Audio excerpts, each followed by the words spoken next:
Luto tayo ng squid na minatamis, manamis-tamis at medyo maanghang-anghang. Ganito lang, hiwain mo ang pusit. Pagkatapos, ibabad natin sa tubig para hindi masyadong maalat. Ay nga pala, 4 lang ang ingredients nito. Squid or pusit, brown sugar, ketchup, and chili or hot sauce na lang ang ginamit ko. Pwede naman. Okay. Hugasan ko lang ng 5 beses kasi gusto ko nang kumain eh. Try muna natin.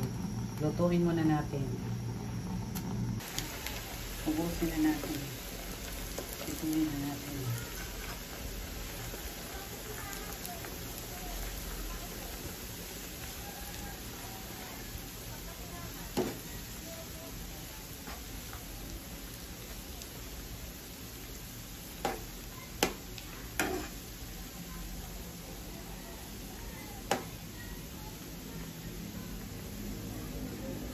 Pusit.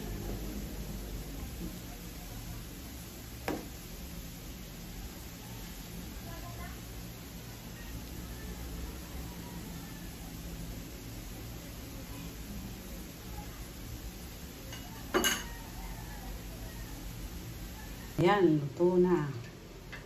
Yan.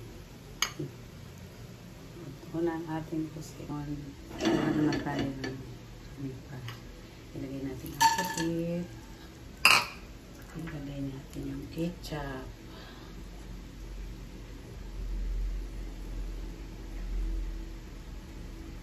Yan. Haluin natin. Haluin natin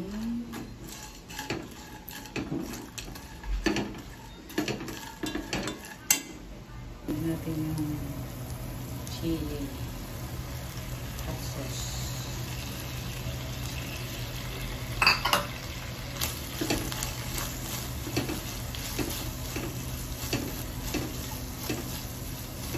Tapos lagyan natin yung sugar. 2 tablespoon yung sugar sa ganyang karami yung pusit. Tapos yung ketchup 3 tablespoon.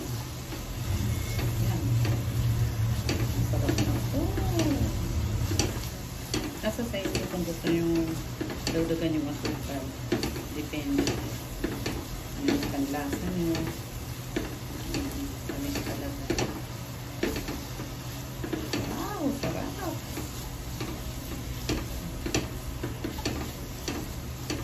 Sarap ito papakin eh. Manonood ng TV, nagbibiyahe, kung may sasakyan sa sarili. Kakahiya naman, nagpusit ka kung nagbabas.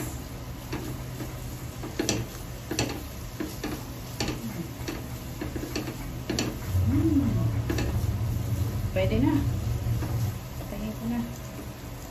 Ito may asukal yan. Ayan. Tikman na natin.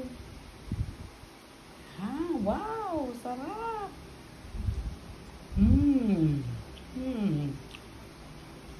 Ganda talaga guys. Pag hinugasan ang pusit, hindi masyadong maalat. Masarap. Simple lang. Dali lang lutuin. Thank you guys sa panonood. Huwag kalimutan mag-like. Thank you. God bless.